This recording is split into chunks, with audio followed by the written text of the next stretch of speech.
Bismillahirrahmanirrahim. Assalamualaikum warahmatullahi wabarakatuh. Selamat pagi anak-anakku. Gimana nih kabarnya? Ibu harap semoga kalian tetap sehat selalu ya. Amin. Nah, pada pertemuan kali ini kita akan membahas tentang sistem gerak. Apa sih itu sistem gerak? Nah, sebelum kita masuk ke dalam materi, Ibu akan tujuan pembelajaran di materi ini. Ada 4 macam yang akan dicapai di materi sistem gerak ini. Yang pertama itu adalah membandingkan sistem tulang rawan dan tulang keras. Yang kedua, membedakan jenis-jenis tulang. Tiga, mengidentifikasi macam-macam tulang penyusun rangka.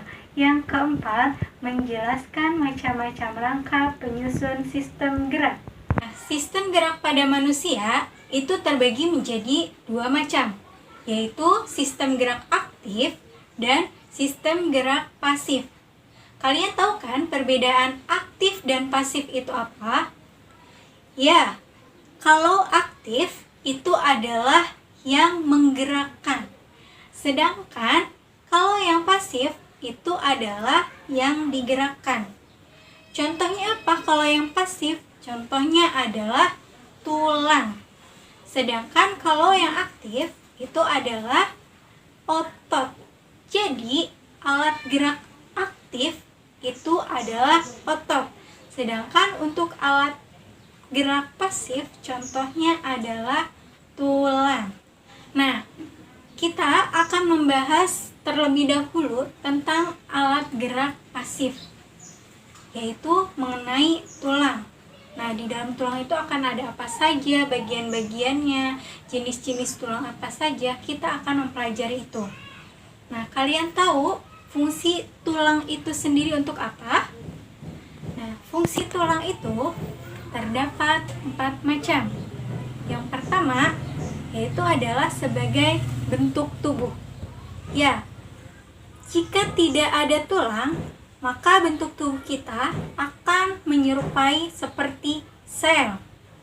Kebayangkan bentuknya sel, tidak beraturan. Yang kedua, fungsi tulang itu sendiri yaitu sebagai melindungi organ bagian dalam yang ada di dalam tubuh. Melindungi organ apa? Contohnya, melindungi hati, kemudian melindungi paru-paru, dan juga melindungi organ-organ lain yang ada di dalam tubuh manusia. Yang ketiga, fungsi dari tulang itu sendiri yaitu adalah tempat melekatnya otot. Kebayangkan, jika tidak ada otot di dalam tubuh kita, maka kita tidak dapat bergerak. Fungsi tulang yang keempat yaitu adalah sebagai pembentukan sel darah merah. Di mana sih tepatnya sel darah merah itu dibentuk? Ya, tempatnya adalah di sumsum. Apakah kalian pernah mengkonsumsi sumsum yang berasal dari tulang? Nah, jika kalian pernah mengkonsumsi sumsum, itu kalian akan menemukan sumsum itu warnanya apa? Warnanya merah seperti darah. Nah, disitulah tempat pembentukan sel darah merah terjadi. Nah, kita akan lanjut membahas tulang berdasarkan jenisnya. Berdasarkan jenisnya, itu terdapat 2 jenis. Yang pertama, yaitu tulang rawan atau nama lainnya atau nama biologinya itu tulang kartilago. Yang kedua yaitu keras atau istilah lainnya adalah osteon. Nah, lanjut ya, kita akan membahas tulang rawan atau nama lainnya adalah tulang kartilago. Nah, tulang rawan ini merupakan rangka penyusun embrio pada manusia. Jadi, rangka ini terdapat pada fase embrio manusia. Biasanya, tulang rawan ini terdapat di daun telinga, contohnya. Kemudian, terdapat juga di cuping hidung. Nah, untuk tulang rawan itu sendiri terbagi menjadi 3 jenis. Yang pertama, itu adalah tulang rawan hialin. Yang kedua, ada tulang rawan elastis. Yang ketiga, terdapat tulang rawan fibrosa. Nah, kalian tahu tidak apa perbedaan dari ketiga jenis tulang rawan tersebut? Bagi yang penasaran, kita lihat yuk perbedaannya apa. Jadi, perbedaan 3 tulang rawan yang tadi Ibu sebutkan, yang pertama ada apa? Tulang rawan hialin. Yang kedua, tulang rawan elastis. Dan yang ketiga, tulang rawan fibrosa. Itu dapat dilihat pada tabel berikut ini.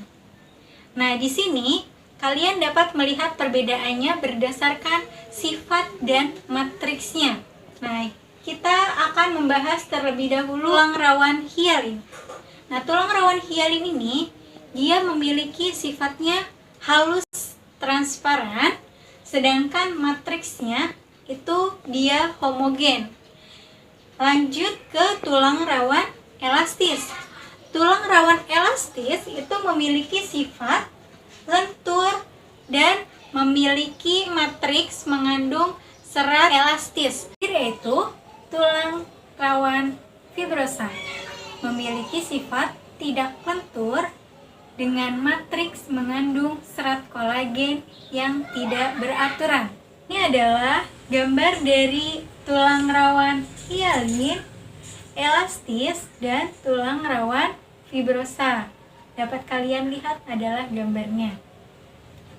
Selanjutnya kita akan membahas tulang keras atau osteon. Tulang keras atau osteon merupakan rangka penyokong sebagian besar tubuh manusia dewasa.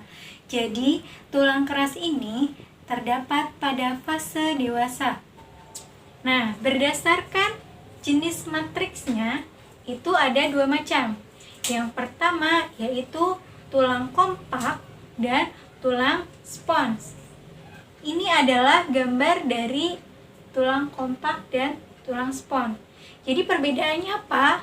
Perbedaannya adalah pada tulang kompak itu matriksnya bersifat padat dan rapat. Sedangkan pada tulang spons itu matriksnya bersifat memiliki rongga. Selanjutnya, tulang keras itu terbagi lagi berdasarkan jenis bentuknya. Itu ada 4 macam tulang. Yang pertama itu ada tulang pipa. Yang kedua ada tulang pipi. Yang ketiga ada tulang pendek. Yang keempat ada tulang tidak beraturan. Nah, keempat tulang ini itu memiliki alasan tersendiri dengan nama yang berbeda. Yang pertama kita bahas adalah tulang pipa. Kenapa sih disebut tulang pipa? Karena bentuknya itu menyerupai pipa. Contohnya apa? Contohnya adalah tulang paha. Yang kedua itu adalah tulang pipi. Nah, tulang pipi ini bentuknya pipi. Contohnya itu adalah tulang pinggang atau tulang pada selangkangan. Nah, yang ketiga itu adalah tulang pendek.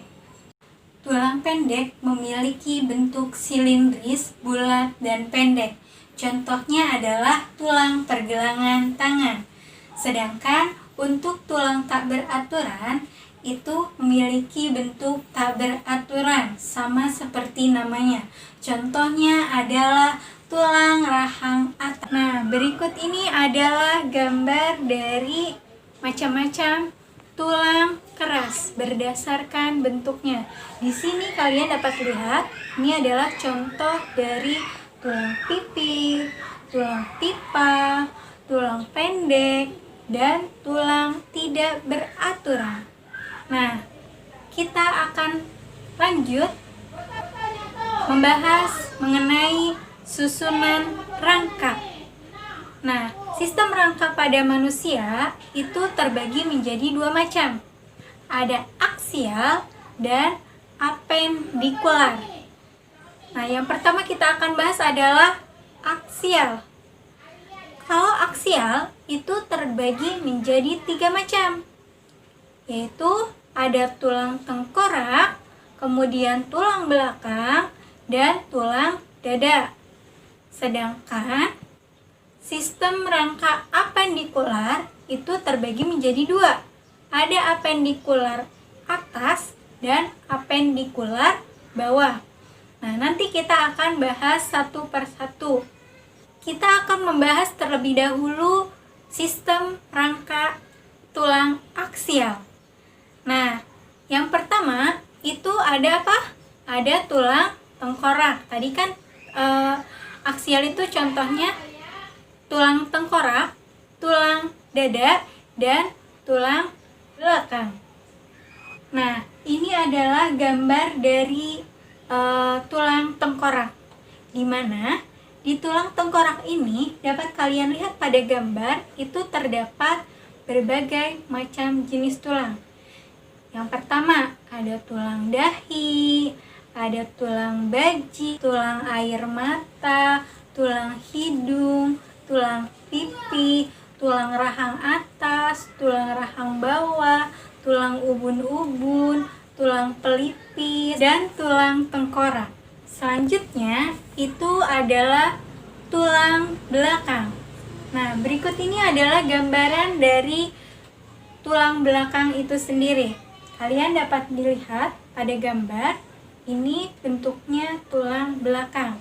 Ada apa saja sih di dalam tulang belakang? Terdiri atas 7 ruas tulang leher, 12 ruas tulang punggung, 5 ruas tulang pinggang, 5 ruas tulang kelangkang, dan 4 ruas tulang ekor. Itu adalah tulang-tulang yang terdapat di dalam tulang belakang. Selanjutnya kita akan membahas tulang dada. Nah, berikut ini adalah gambar dari tulang dada. Ada apa saja sih di dalam tulang dada? Nah, jadi di dalam tulang dada itu terdapat tulang rusuk sejati, kemudian ada tulang rusuk palsu, kemudian ada tulang melayang, kemudian ada tulang hulu, kemudian ada tulang badan, dan yang terakhir ada tulang pedang-pedang. Selanjutnya kita akan membahas sistem rangka apendikular. Tadi kan sudah disebutkan bahwa sistem rangka apendikular terbagi menjadi 2, yaitu apendikular atas dan apendikular bawah. Nah, kita akan membahas yang pertama, yaitu apendikular atas. Nah, berikut ini adalah gambar dari tulang apendikular atas. Di gambar ini, kalian dapat melihat gambar dari anggota gerak bagian atas. Ada apa saja sih di bagian apendikular atas? Nah, jadi pada tulang apendikular atas itu terdiri dari tulang lengan atas, kemudian tulang pengumpil, tulang hasta, tulang pergelangan tangan, dan tulang jari-jari tangan. Selanjutnya itu ada rangka apendikular bawah. Nah, berikut ini adalah gambar dari rangka apendikular bawah. Nah, ada apa saja sih jenis-jenis tulang yang terdapat di dalam rangka apendikular bawah? Di antaranya ada tulang paha, kemudian tulang tempurung lutut, kemudian tulang betis, kemudian yang keempat ada tulang kering, yang kelima ada tulang pergelangan kaki, kemudian ada tulang telapak kaki, dan tulang jari-jari kaki. Cukup sampai di sini materi tentang sistem gerak. Semoga kalian dapat memahaminya dengan mudah, dan apa yang telah Ibu sampaikan semoga bermanfaat. Kurang lebihnya mohon maaf. Billahi taufiq wal hidayah. Wassalamualaikum warahmatullahi wabarakatuh.